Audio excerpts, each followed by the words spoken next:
My Hero Academia, Classroom of Elite, Assassination Classroom ou encore IQ, tous ces animés se déroulent dans un milieu scolaire. L'école, c'est vraiment un lieu ou un thème assez récurrent dans les animés. Je ne compte plus le nombre d'animés que j'ai regardés et le nombre d'animés qui sortent chaque année qui se passent dans un milieu scolaire. Que ce soit des romances, des shonen, des slice of life, on en a beaucoup. Et du coup, on voit forcément plein d'aspects de la vie scolaire, des spécificités du système scolaire japonais, mais est-ce vraiment comme dans la réalité? La première chose dont je vais vous parler, c'est les toits. Le fameux toit, le fameux lieu où se passe énormément de choses importantes généralement dans l'intrigue. Bon, des choses un peu moins importantes, c'est des discussions amicales, des moments où vous mangez, mais dans les animés, notamment de romance, c'est des lieux où il se passe des choses, notamment des révélations assez importantes sur l'histoire, comme des personnes qui se disent leurs sentiments, tout simplement. C'est un lieu assez calme où il y a peu de personnes, donc il y a peu de choses à dessiner autour, donc c'est un lieu propice à pas mal de choses pour l'intrigue d'un animé, notamment dans un animé de romance, ou juste pour des discussions au calme sans qu'on ait besoin de dessiner d'autres personnes autour, c'est quand même plus simple. Et je suis dans le regret de vous dire que dans la plupart des lycées, collèges et écoles japonaises de manière générale, les toits sont inaccessibles. Il y a quand même peut-être certaines écoles où c'est accessible, mais c'est assez rare, puisque c'est quand même assez dangereux, donc c'est pour des raisons évidemment de sécurité que généralement les toits sont inaccessibles dans la vraie vie, parce que c'est quand même un toit, donc c'est dangereux, c'est haut, donc on évite de donner l'accès aux élèves, surtout on peut pas forcément les surveiller de là-haut aussi. L'uniforme et les styles des élèves japonais.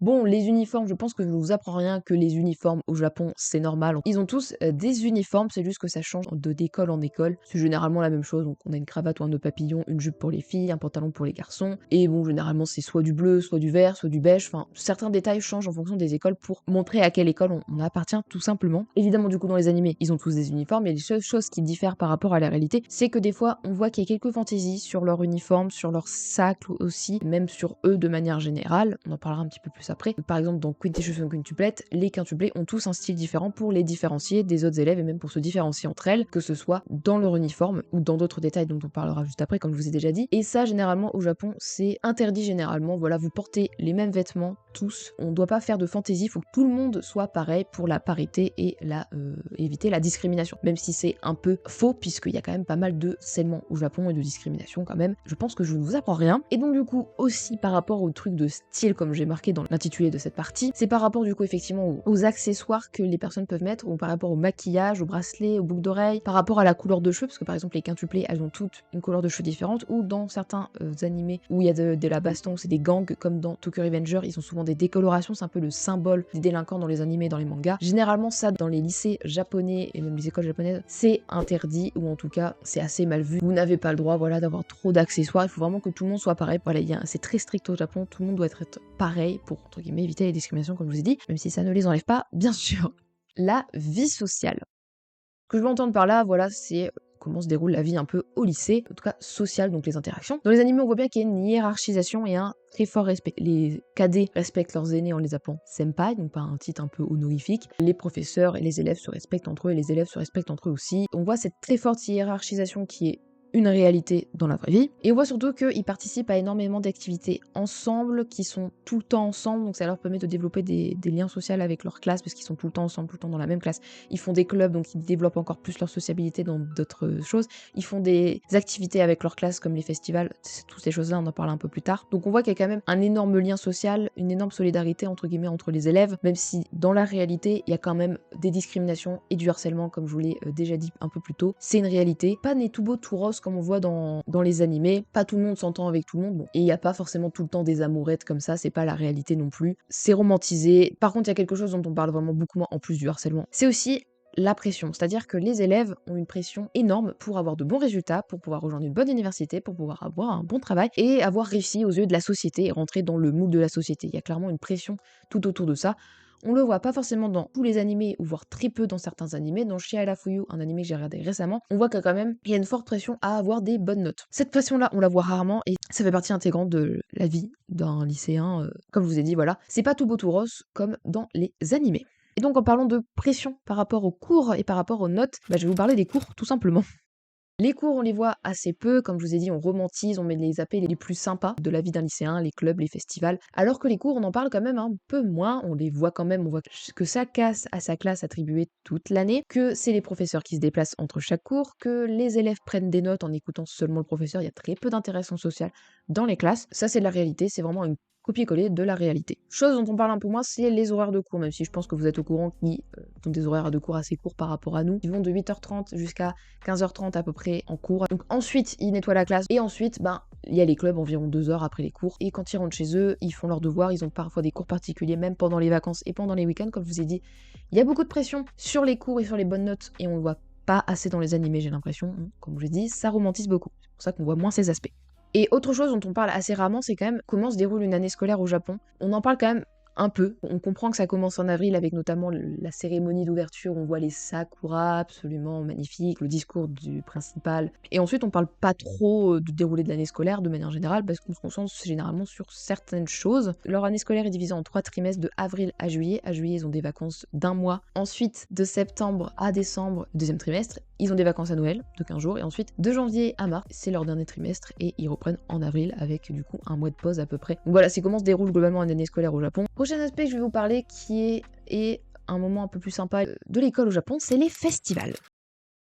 Les festivals, que ce soit sportifs ou culturels, je compte plus le nombre d'animés où on en parle. Il y a My Hero Academia, Clannad, il doit y avoir Fruit Basket aussi, il doit y avoir Assassination Classroom, je suis pas sûre, il y a Classroom of Elite, je crois. Enfin bref, il y en a plein. Et donc les deux se déroulent généralement à l'automne. Et donc le festival sportif, je vais vous parler de celui-là en premier. Ce festival s'appelle le Undokai et il consiste tout simplement, comme vous l'avez vu dans certains animés, c'est les classes qui s'affrontent entre elles dans des épreuves sportives, que ce soit des épreuves d'équilibre, de course de relais, aussi un jeu où le but c'est de mettre des balles dans un panier et celui qui a mis le plus de balles remporte le duel. Donc voilà, ce qu'on revoit dans les animés, c'est ce qui se passe dans la réalité et ça se passe de l'école primaire, collège, lycée. C'est pareil pour le festival culturel qui se passe également aussi à l'université. Ça s'appelle le Bunkasai en japonais et donc généralement dans les animés on voit des personnes faire des concerts, des pièces de théâtre, faire des stands de nourriture, faire des cafés, faire des maisons hantées. Et dans la réalité c'est pareil, les élèves préparent en amont plusieurs mois à l'avance et du coup ça se déroule à l'automne, c'est comme ce que ça se passe dans les animés, sauf petit aspect, on a l'impression que dans les animés c'est ouvert à tous, que tout le monde peut venir voir, sauf que non, c'est pas la réalité. Dans les collèges, dans les lycées, c'est que les proches, la famille qui peuvent venir pour des raisons évidentes de sécurité. Par contre, si vous allez au Japon et que vous voulez voir ce genre de festival, vous pouvez aller à l'université, là c'est un peu plus ouvert. Et dernière chose, je pense que vous l'attendez avec impatience, c'est bien évidemment les clubs. Dans les animés, c'est un thème central, Haikyuu, Kuroko no Basket, Ace of Diamond pour du sport. On a aussi chez Alafuyu, à quoi tu joues à Yumu pour des jeux un peu plus traditionnels comme le shogi, le karuta. Donc il existe plein de types de clubs, que ce soit sportifs, académiques ou artistiques aussi. Il y a quand même des fois dans les animés, on voit des choses un peu loufoques comme dans Mob Psycho, il y a le club de sciences occultes. J'ai pu dire que c'est assez rare qu'il y a quand même des clubs loufoques comme ça. C'est plutôt des clubs comme je vous ai cité. Et évidemment, les compétitions sont au centre des clubs sportifs. C'est une réalité. Les Inter High qui se passent généralement à l'été, les compétitions interlycées qu'on voit donc dans Haikyuu, dans Kuroko no Basket, c'est une réalité, et même le Koshien qu'on voit dans Ace of Diamond qui est l'une des compétitions les plus regardées au Japon. C'est juste une compétition de baseball lycéen, mais le baseball est l'un des sports nationaux au Japon, donc c'est une compétition très très regardée dans tout le Japon. Et par contre, des aspects dont on parle moins des clubs dans les animés, c'est comment on crée un club. Dans Chez Alafuyu, un animé que j'ai regardez récemment, on montre comment c'est fait. Il faut un professeur référent, il faut un capitaine bien évidemment, il faut un minima de 5 membres parce que l'école faut qu'il finance certaines choses s'il y a des compétitions et aussi l'électricité forcément et la salle qui fournit. Généralement une salle par club en fonction des clubs. Des fois il peut arriver comme dans Blue Box que plusieurs clubs se retrouvent dans la même salle. Mais par exemple un club de cuisine, un club de musique, ils ont besoin de leur salle spécifique pour pouvoir travailler. Et aussi dans les animés, ils montrent encore une fois pas qu'il y a de la pression à rejoindre un club. Alors on voit quand même qu'il y a de la pression, tout ce qui est entraînement et compétition, pour tout ce qui est les clubs sportifs, on voit quand même qu'il y a une pression, qu'il y a de la concurrence aussi, en fonction des écoles et des clubs, mais on montre pas qu'il y a une pression pour rejoindre un club, c'est-à-dire que c'est quasiment obligatoire dans tout l'établissement au Japon de rejoindre un club. Alors le ministère ne veut pas que ce soit obligatoire, mais c'est tellement bien vu et bien vu sur un CV, bien vu de la société de rejoindre un club que les élèves soit se sentent obligatoires et ne savent pas que c'est pas obligatoire, soit il y a certains lycées et collèges qui rendent ça obligatoire pour les élèves.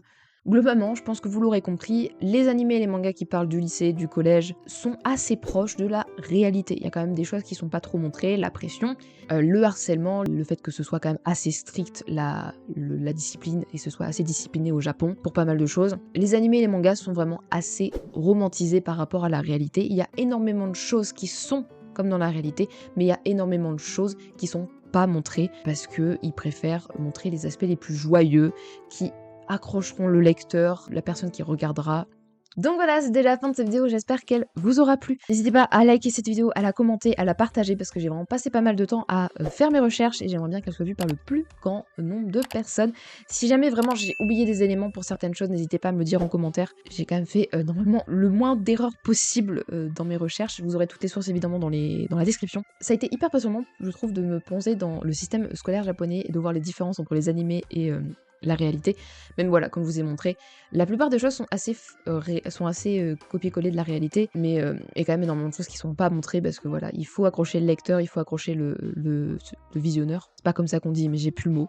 Il faut accrocher voilà, les personnes qui vont regarder, qui vont lire, donc il faut romantiser, il faut faire en sorte que ce soit le mieux possible. Enfin bref. Donc du coup, j'espère vraiment que cette vidéo vous aura plu, puis on se retrouve la semaine prochaine pour une prochaine vidéo.